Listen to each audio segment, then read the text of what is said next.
The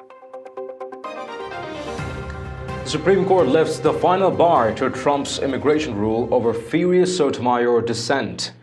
Hello and welcome to TST. If you are new to the channel, tap on the subscription button and press the notification bell so you can receive news and updates that you can rely on daily.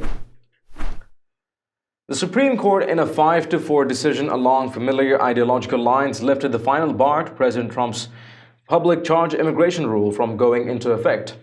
Via the Washington Free Beacon, Justice Sotomayor handed down a ferocious dissent Friday after the Supreme Court lifted the final barrier to a Trump administration rule that withholds green cards from immigrants dependent on government services. At issue in Friday's case was a so-called public charge rule. Federal immigration law provides that immigrants should not receive permanent legal status if they are likely to become a public charge. The government has traditionally defined a public charge as a person dependent on a cash assistance program. The Trump administration's rule expands that definition to include other forms of non-cash assistance like food stamps. The vote was 5-4 and tracked familiar ideological lines. The court did not give an explanation for its decision, as is typical of such orders. In dissent, Sotomayor said the Trump administration has been bringing cases to the Supreme Court prematurely by exploiting procedural rules. David Rutz breaks down the most important news about the enemies of freedom here and around the world in this comprehensive morning newsletter, claiming one emergency after another. The government has recently sought stays in an unprecedented number of cases demanding immediate attention and consuming limited court resources in each, Sotomayor wrote.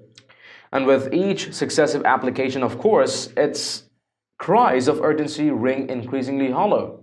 It is hard to say what is more troubling, that the government would seek this extraordinary relief seemingly as a matter of course, or that the court would grant it, she wrote. This was an excellent decision by the Supreme Court and shows once again that elections have consequences. If a Democrat had the opportunity to fill 2 vacant Supreme Court seats, the outcome of this case could have been very different. It's another reason why it's so important that not only Donald Trump be re-elected, but that Republicans hold the Senate. Share your thoughts and opinions in the comments down below. And haven't you checked out the official TST store yet? It has a variety of Patriot-themed custom t-shirts, sweatshirts, mugs, phone cases, and lots more. Make sure to take a look and maybe help us out picking some products for yourself and your loved ones at great prices. It does make a huge difference to what we're doing here. Link in the description below. If you'd like this report, let us know by tapping the like button down below. Share the news among friends and family, and don't forget to subscribe to our channel. Thank you for watching. Stay tuned for more news and updates on TST. This is David Ravine, and I'll see you in the next one.